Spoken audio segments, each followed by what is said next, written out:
الحمد للہ وکفا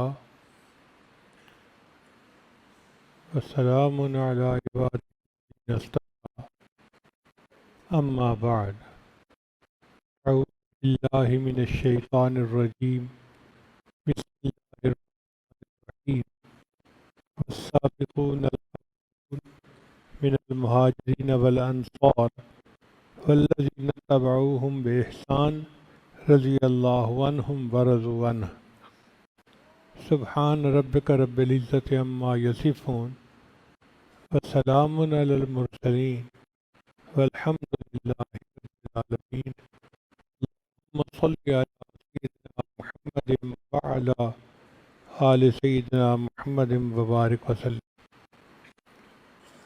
اللہ رب العزت نے ہمیں قرآن دو صورتوں میں عطا کیا، ایک کتاب کی شکل میں جو مسجد میں پڑھی ہوتی ہے، ہم اس کی تلاوت کرتے ہیں، ذالک الکتاب لا ریب فیہ، اور ایک اللہ تعالیٰ نے قرآن مجید صورت نام کی شکل میں عطا کیا۔ چنانچہ جب عائشہ رضی اللہ عنہا سے پوچھا گیا کہ نبی علیہ السلام کے اخلاق کیا تھے تو انہوں نے کہا کان خلقہ القرآن، ان کے اخلاق تو قرآن کا نمونہ تھے۔ تو گویا دو صورتیں ہوئی قرآن کی، ایک کتابی صورت ہوئی اور ایک نبی علیہ الصلوۃ والسلام کی صورت ہوئی۔ ہم اس کو کہہ سکتے ہیں ایک سطری قرآن اور دوسرا صدری قرآن، کہ نبی علیہ السلام کے سینہ مبارک میں بھی قرآن تھا۔ ایک سطری قرآن اور ایک صدری قرآن۔ اب سطری قرآن کو سمجھنے کے لیے بندے کو نورانی قاعدہ پڑھنا پڑتا ہے۔ جس بچے نے بھی قرآن سمجھنا ہو، قاری صاحب کہتے ہیں جس کو نورانی قاعدہ پڑھائیں۔ کیوں؟ کہ الف سے یا تختی تختی جب نہیں پڑھے گا، حروف کی پہچان نہیں ہوگی، وہ الفاظ نہیں سمجھ سکے گا، وہ قرآن نہیں سمجھ سکے گا۔ تو گویا الف سے یا تک کی تختی پڑھنی ضروری ہے، تب سطری قرآن سمجھ میں آتا ہے۔ اب صدری قرآن کو اگر سمجھنا ہو تو پھر ہمیں صحابہ کرام کی زندگیوں کو سمجھنا پڑے گا۔ چنانچہ ابوبکر صدیق لانو کی الف اور علی لانو کی یا، الف سے یا تک، یعنی خلفائے راشدین کے دور کو جب تک ہم نہیں سمجھیں گے، ہمیں نبی علیہ السلام کی زندگی سمجھ میں نہیں آئے گی۔ اب غور کیجئے کہ قرآن میں 30 پارے ہیں، مختلف صورتیں ہیں، ہر صورت کا اپنا موضوع ہے، اپنا عنوان ہے۔ سورہ بقرہ یہ یہودیت کے رد میں ہے، سورہ آل عمران یہ عیسائیت کے رد میں ہے،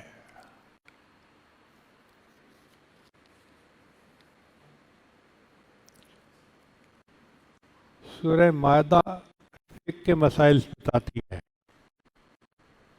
سورہ انفال اور توبہ کا موضوع جہاد ہے، سورہ قصص ماضی کا علم دیتی ہے، تاریخ کا علم بتاتی ہے، سورہ فرقان حق اور باطل میں فرق کرتی ہے، ایک سورت النور ہے جو روشنی کا کام کرتی ہے۔ اس قرآن مجید میں ایک سورہ صف ہے جو جہاد کے آداب سکھاتی ہے۔ تو جس طرح قرآن کی صورتوں کا اپنا اپنا موضوع ہے، نبی علیہ الصلوۃ والسلام کے یاروں کی بھی زندگی کا اپنا اپنا انداز ہے۔ اگر آپ غور کریں تو وہاں پر عبداللہ ابن سلام ہیں جو یہودیت کی رد کے بڑے ماہر ہیں، وہاں پر سلمان فارسی ہیں جو عیسائیت کے رد کے بڑے عالم ہیں، وہاں پر آپ کو عبداللہ ابن مسعود نظر آئیں گے جو فقہ کے مسائل سکھانے والے ہیں، وہاں پر آپ کو سیدنا صدیق اکبر نظر آئیں گے جو ماضی کا علم رکھنے والے تھے، تاریخ کا علم جاننے والے تھے۔ یہاں سورہ نور ہے تو وہاں سورہ ذی النورین ہے، وہ روشنی اور ہدایت کا کام دیتی ہے۔ قرآن مجید ہے اس میں سورہ صف ہے، اور جو صدری قرآن مجید ہے اس میں سیدنا علی لانو بہادری کا سبق دیتے ہیں۔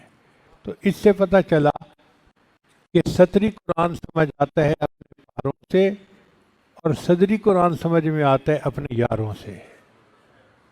ہمیں اگر نبی علیہ الصلوۃ والسلام کو سمجھنا ہے تو ہمیں نبی علیہ السلام کے یاروں کی زندگی کو سمجھنا پڑے گا۔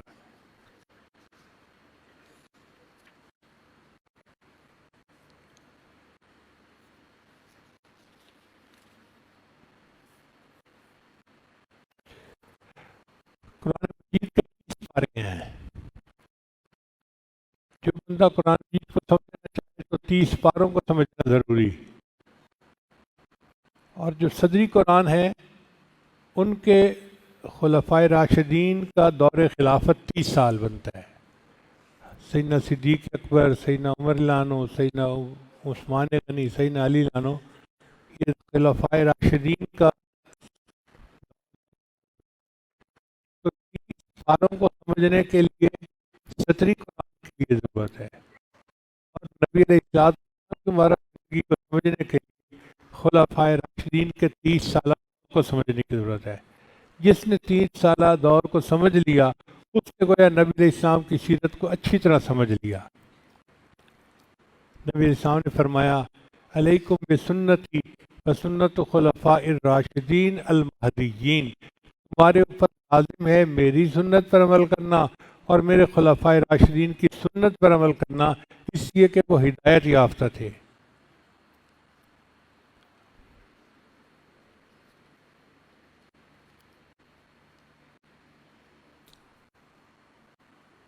قرآن مجید جب ہم پڑھتے ہیں تو ہمیں اس میں رکوع اور سجود نظر آتے ہیں، ہر تھوڑی دیر تلاوت کے بعد رکوع آ جاتا ہے، پھر کچھ پاروں کے بعد سجدے آ جاتے ہیں، 14 سجدے ہیں، تو رکوع اور سجود نظر آتے ہیں۔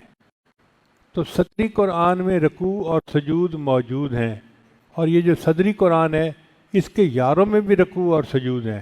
اللہ نے قرآن مجید میں فرمایا تراہم رکعا سجدا، میرے محبوب آپ ان کو دیکھیں گے کہ یہ رکوع کرتے ہیں اور سجدے کرتے ہیں، تو صحابہ میں بھی رکوع اور سجدے موجود ہیں، جس کا تذکرہ قرآن میں ہو رہا ہے۔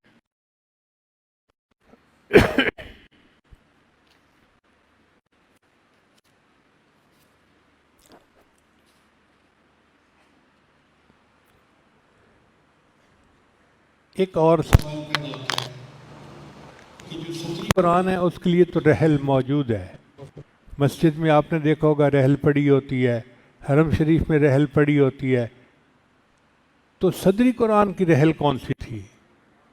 اس کی تفصیل ذرا سمجھنے والی بات ہے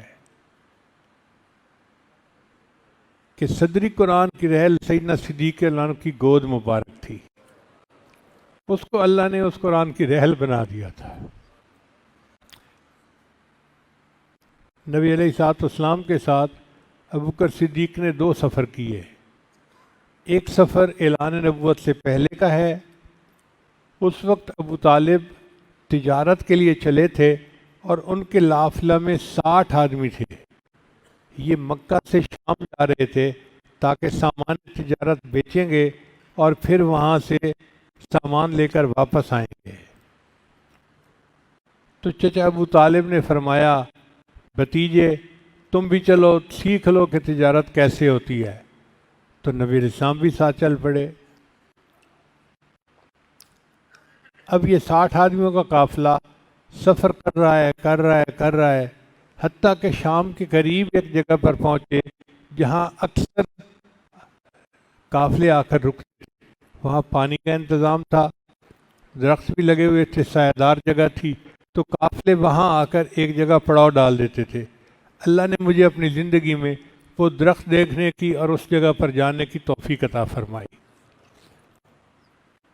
وہاں پر ایک ایک یہودی عالم تھا جس کا نام تھا بحیرہ، راہب تھا، وہ رہتا تھا، اور اس نے اپنا ڈیرا اس لیے لگایا ہوا تھا کہ اس نے پہلی کتابوں میں نبی علیہ السلام کی نشانیاں پڑھی ہوئی تھیں اور اس کو پتہ تھا کہ وہ سفر کریں گے اور اس جگہ پر آ کر پڑاؤ ڈالیں گے، تو وہ انتظار میں تھا کہ کب وہ آئیں اور وہ پہچانیں کہ بھئی یہ وہی شخصیت ہے یا نہیں۔ جب یہ ابو طالب کا قافلہ وہاں جا کر رکا تو اس نے سب کی دعوت کی۔ ابو طالب نے سامان کو ایک جگہ رکھوایا اور محمد بن عبداللہ جو اس وقت محمد بن عبداللہ کے نام سے مشہور تھے ان کو کہا بھتیجے تم یہاں بیٹھ کے سامان کی نگرانی کرو، جیسے ہم بچے کو چھوڑ دیتے ہیں پیچھے۔ اور سارے قافلے والے چلے گئے۔ بحیرہ راہب نے دیکھا کہ ان میں تو کوئی ایسا بندہ نہیں کہ جس کے اندر نبوت کی نشانیاں ہوں۔ اس نے پھر پوچھا کہ کوئی بندہ پیچھے رہ تو نہیں گیا؟ جی ایک بچے کو ہم سامان کے لیے بٹھا کر آئے تھے۔ اس نے کہا یہاں سے کسی کو بھیج دیں اور اس کو یہاں بلوا لیں۔ چنانچہ جب چچا ابو طالب نے بلوایا تو نبی علیہ السلام گئے۔ بحیرہ راہب نے دیکھا کہ جب نبی علیہ السلام تشریف لے گئے، درختوں کی ٹہنیاں جھک کر ان کو سلام کر رہی تھی۔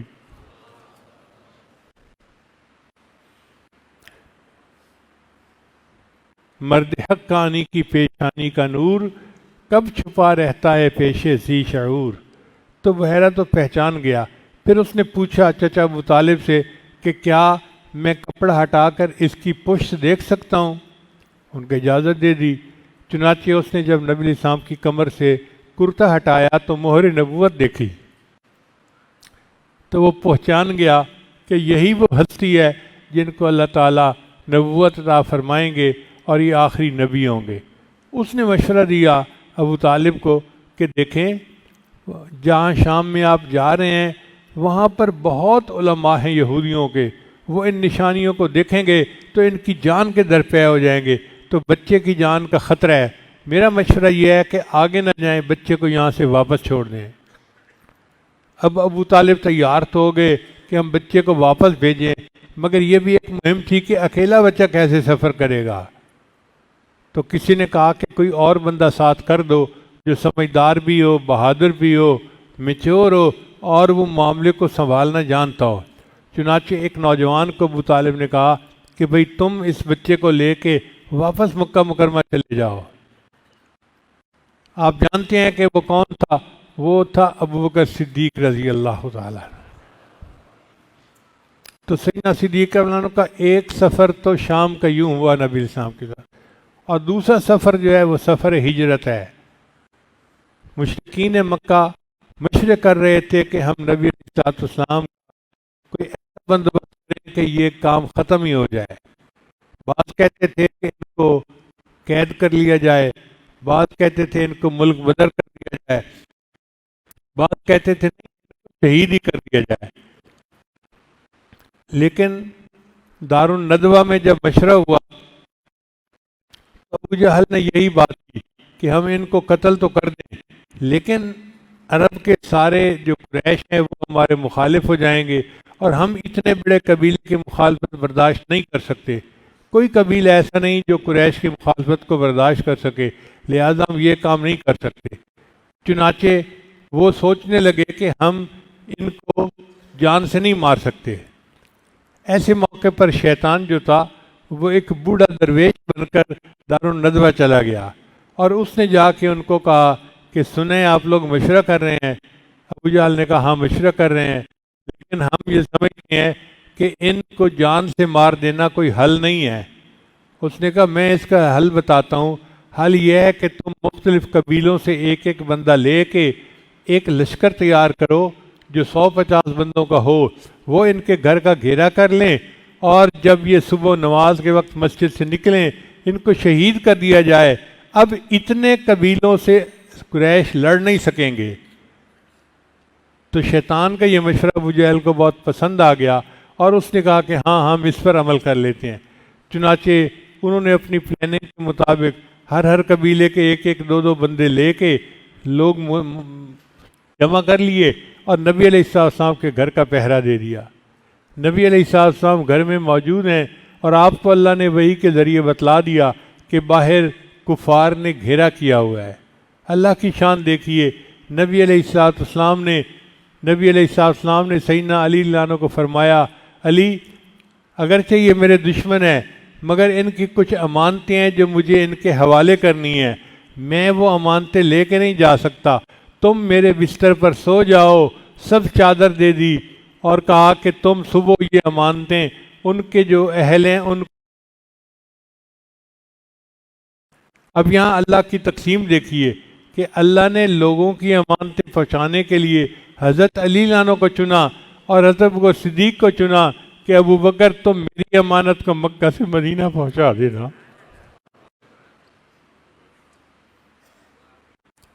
اور یہ بھی اللہ کی قدردانی دیکھیے، نبی علیہ السلام نے حضرت علی عنہ کو سب چادر کے اندر، حدیث میں آتا ہے وہ سب چادر تھی جو اڑائی تھی، سب چادر کے اندر سلایا، اور اللہ نے ابو بکر عمر کو اپنے محبوب کے ساتھ سبز گنبد میں قیامت تک کے لیے سلا دیا۔ یہ تو اللہ کی دین ہے نا۔ چنانچہ نبی علیہ السلام اپنے گھر مبارک سے باہر نکلے اور آپ نے ایک ریت کی مٹی بری اور ان کافروں کی طرف پھینکی۔ وہ ایسی ریت تھی، اللہ فرماتے ہیں وَمَا رَمَيْتَ إِذْ رَمَيْتَ وَلَكِنَّ اللَّهَ رَمَا، اے محبوب وہ ریت جو آپ نے پھینکی وہ آپ نے نہیں پھینکی تھی، اللہ نے پھینکی۔ اللہ نے اس عمل کو اپنی طرف منسوب فرمایا۔ چنانچہ کافروں کی آنکھوں میں مٹی چلی گئی اور ان کو کچھ نظر نہیں آیا۔ نبی علیہ السلام اپنے گھر سے نکلے، پہلے بیت اللہ شریف تشریف لے گئے، وہاں جا کر کہا بیت اللہ یہاں کے لوگ مجھے رہنے نہیں دیتے ورنہ میں تجھے چھوڑ کے کبھی نہ جاتا۔ پھر اس کے بعد نبی علیہ السلام بھی خوش نصیب گھرانے کی طرف آئے جو سیدنا صدیق اکبر کا تھا۔ دروازے کو دستک دینے سے پہلے جب قریب پہنچے تو ابو بکر صدیق نے دروازہ کھولا۔ ابو بکر جاگ رہے تھے، اے اللہ کے حبیب جاگ رہا تھا۔ ابو بکر تم کیوں جاگ رہے تھے؟ اے اللہ کے حبیب صلی اللہ علیہ وسلم مجھے اندازہ تھا کہ آپ کو ہجرت کا حکم ہوگا اور یہ بھی اندازہ تھا کہ آپ مجھے رفیق ہجرت کے طور پہ قبول فرمائیں گے۔ جب سے ابو بکر کو یہ خیال آیا ابو بکر نے رات کا سونا چھوڑ دیا، ایسا نہ ہو آپ آئیں اور میرے دروازے پہ آپ کو انتظار کرنا پڑ جائے۔ پھر اس کے بعد صدیق اکبر نے اپنے پورے گھرانے کے ذمہ خدمت لگا دی۔ بیوی کو کہا تم کھانا بنا دینا، بیٹے کو کہا عبد الرحمن کو کہ تم سارا دن قریش مکہ کی باتیں سننا اور رات کے اندھیرے میں آ کے حالات حاضرہ ہمیں بتا دینا۔ اپنے غلام کو کہا کہ تم بکریاں چرانے کے بہانے آنا اور ہمیں دودھ وہاں پہنچا دینا۔ اور اپنی بیٹی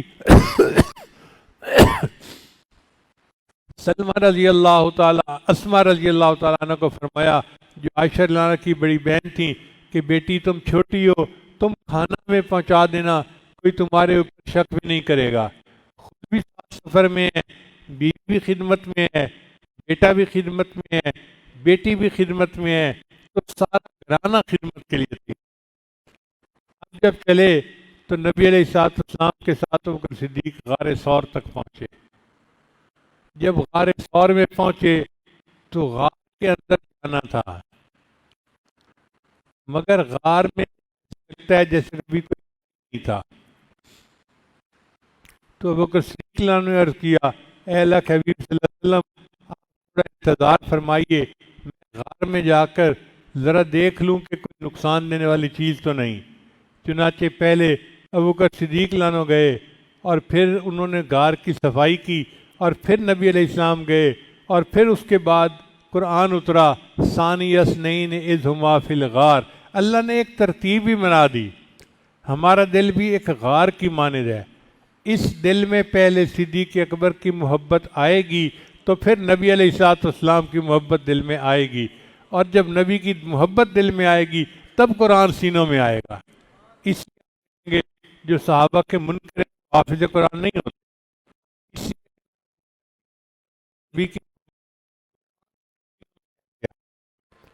اب ایک اور بات دیکھیے کہ جب نبی علیہ السلام کو انہوں نے بلایا تو نبی علیہ السلام رات کے جاگے ہوئے تھے، تھکے ہوئے تھے۔ اب وہ صدیق لانو بیٹھ گئے، نبی صلی اللہ علیہ وسلم اس گود میں اپنا مبارک سر رکھیے اور آپ آرام کیجئے۔ تو اگر کوئی بندہ اس قرآن کی رحل دیکھنا چاہے تو وہ لکڑی کی بنی ہوئی مسجد میں دیکھ سکتا ہے، اور صدری قرآن کی رحل دیکھنا چاہے تو وہ سیدنا صدیق اکبر کی گود کو دیکھ لے، وہ اس قرآن کی رحل تھی۔ آج لوگ کہتے ہیں کہ محبوب کی ایک جھلک دیکھنے کو نصیب ہو جائے، اور صدیق اکبر تیری قسمت پہ قربان جائیں کہ محبوب صلی اللہ علیہ وسلم آرام فرما رہے ہیں اور آپ بیٹھ کے ان کی زیارت کر رہے ہیں۔ چنانچہ تعالیٰ شاہ صاحب بخاری رحمۃ اللہ فرمایا کرتے تھے کہ ابو بکر صدیق لانو کی گود رحل کی مانند ہے اور نبی علیہ السلام کا چہرہ قرآن کی مانند ہے۔ ابو بکر تو مجھے قاری نظر آتا ہے جو بیٹھا ہوا اس قرآن کی تلاوت ہے،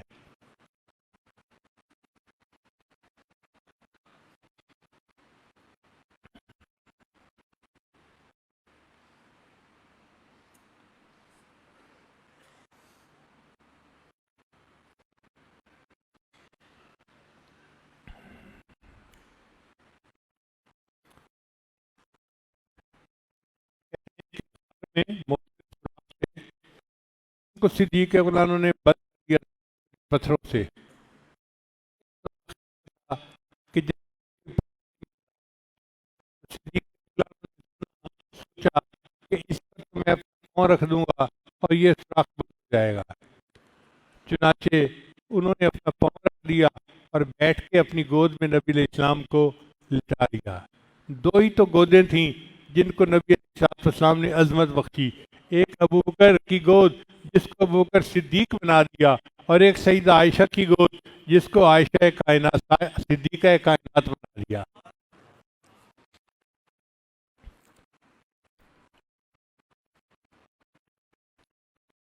وہ میں نے کہا کہ اس سوراخ میں کوئی کیڑا تھا جس نے صدیق اکبر کو ڈسا، تو تکلیف بھی ہوئی، درد بھی ہوئی، جیسے شہد کی مکھی کاٹتی ہے تو درد ہوتی ہے، تو کیڑے نے کاٹا تو درد ہوا۔ اب اس درد کی وجہ سے سیدنا صدیق اکبر کی آنکھوں میں آنسو آ گئے، اور آنسو جو ہے وہ نبی علیہ السلام کے رخ انور پر گرا۔ تیرا میرا آنسو گرتا ہے تو مصلے پر، ہمارا آنسو گرتا ہے تو مسجد میں، ہمارا آنسو گرتا ہے تو گھر میں۔ وہ صدیق آپ کتنے خوش نصیب کہ آپ آنسو نبی علیہ السلام کے رخ انور شاہ نے کہا آنسو گرا ہے روئے رسالت پر، آنسو گرا ہے روئے رسالت مآب پر، قربان ہونے آئی ہے شبنم گلاب پر۔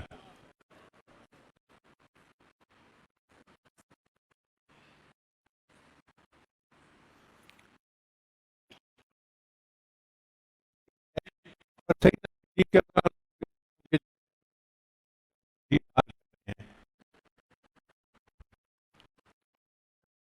اور بھی سمجھ کہ نبی علیہ السلام اپنی بیویوں میں باری تقسیم فرمایا کرتے تھے۔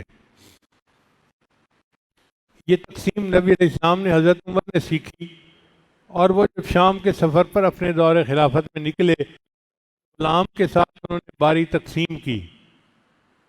اس کو کہا کہ ایک منزل میں بیٹھوں گا تم چلو گے، اور دوسری منزل تم بیٹھو گے میں چلوں گا۔ تو جس نے نبی علیہ السلام سے تقسیم کی وہ اپنے غلام میں باری تقسیم کر رہا ہے، تو ہم کیا سمجھتے ہیں کہ نبی علیہ السلام نے تقسیم نہیں کی ہوگی؟ آپ بتائیں، تینوں دن نبی علیہ السلام سوتے رہے اور وہ صدیق بیٹھے رہے؟ صحابہ رہ کے نبی علیہ السلام آرام فرماتے رہے، ابوبکر صدیق پہرا دیتے رہے، اور پھر ایک وقت آیا جب نبی علیہ السلام اٹھ کر بیٹھ گئے اور فرمایا ابوبکر اب تم سو جاؤ، اب تمہارا پہرا میں دوں گا۔ اس لیے تو ہم کہتے ہیں کہ سیدنا صدیق کے منصب پہ پہرا داری دینا ہم اور اہل سنت کا کام ہے، اور یہ اہل سنت کریں گے۔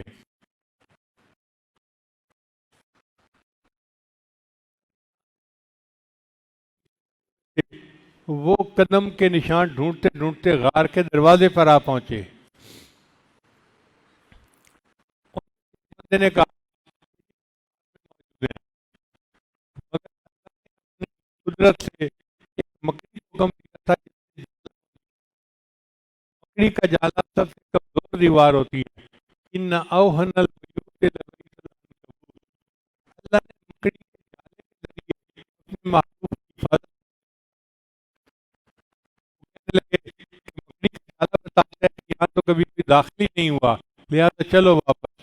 ابوبکر صدیق عنہ فرماتے ہیں ہم ان کے قدموں کو دیکھ رہے تھے، اگر وہ ان کی نظر ہم پہ پڑ جاتی، مگر اللہ جس کو بچانا چاہے، جسے اللہ رکھے اسے کون چکھے۔ اللہ نے اپنے محبوب کی حفاظت فرما لی۔ پھر نبی علیہ السلام غار سے 3 دن کے بعد نکلے اور آگے تشریف لے گئے۔ 3 دن ایسے تھے کہ جن کے بارے میں عمر لانو ہمیشہ تمنا کیا کرتے تھے۔ ایک دفعہ جا کے لیٹ تھی،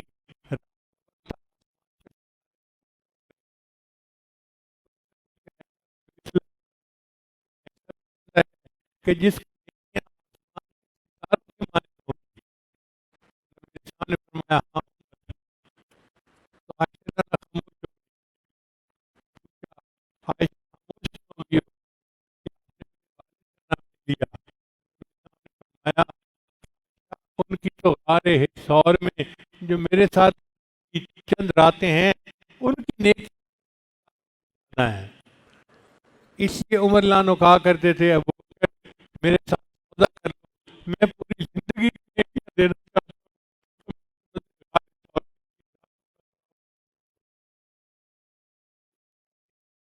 محبوب صلی اللہ علیہ وسلم کو نعمت عطا فرمائی اور ان کو ایسے یار عطا فرمائے۔ امام ربانی رحمۃ اللہ علیہ نے لکھا اپنی کتاب میں کہ نبی علیہ الصلوۃ والسلام کے جسد اطہر کو جنت کی مٹی سے بنایا گیا تھا، وہ جنت کی مٹی تھی، اور پھر اللہ نے جو مٹی بنی تھی اس سے ابو بکر صدیق کے جسم کو بنایا، اور جو مٹی بنی تھی اس سے عمر لانو کے جسم کو بنایا۔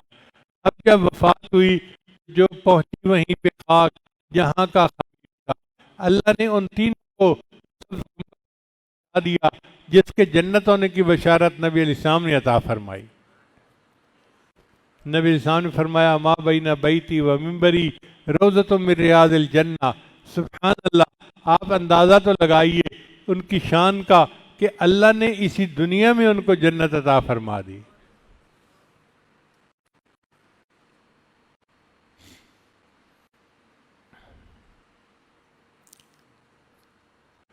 اس لیے سطری قرآن کو سمجھنے کے لیے انسان کو تفسیر پڑھنی پڑتی ہے، اور صدری قرآن کو سمجھنے کے لیے نبی علیہ السلام کے صحابہ کی زندگی کو سمجھنا پڑتا ہے۔ قرآن سطری سمجھ میں آتا ہے اپنے پاروں سے، اور صدری قرآن سمجھ میں آتا ہے اپنے یاروں سے۔ ہم جتنا ان کی زندگیوں کو سمجھیں گے ہمیں اتنا زیادہ یہ بات سمجھ میں آئے گی کہ واقعی نبی علیہ السلام نے اس کائنات پر کیسی جماعت بنائی۔ جس طرح درخت اپنے پھل سے پہچانا جاتا ہے، استاد اپنے شاگرد سے پہچانا جاتا ہے، نبی علیہ السلام کی عظمت یہ کہ آپ نے صحابہ کی ایک ایسی جماعت تیار کی جو انبیاء کے بعد کائنات کے سب سے بہترین انسانوں کی جماعت تھی۔ ایسی جماعت آسمان نے نہیں دیکھی، ایسی جماعت زمین کے اوپر نہیں ہوئی۔ اللہ نے قرآن مجید میں ان کے بارے میں کیا اعلیٰ بات کہی، فرمایا رضی اللہ عنہم ورضوا عنہ، وہ اللہ سے راضی ہو گئے اور اللہ ان سے راضی ہو گئے۔ تو جن سے اللہ راضی ہو گئے ہم بھی ان سے راضی ہیں، اور ان کے قدم پر چلنا ہم اپنے لیے ساتھ ہیں۔ بتائیے کے گواہ کون ہے؟ کون؟ نبی کے رکوع کا گواہ کون؟ نبی کی قرات کا گواہ کون؟ نبی کے حج کا گواہ کون؟ جب ہر بات کے گواہ صحابہ ہیں تو اس کا مطلب ہے کہ ہمیں صحابہ کی عظمت کو ماننا پڑے گا، تب ہمیں دین سمجھ میں آئے گا، ورنہ ہم دین سے پیچھے ہٹ جائیں گے۔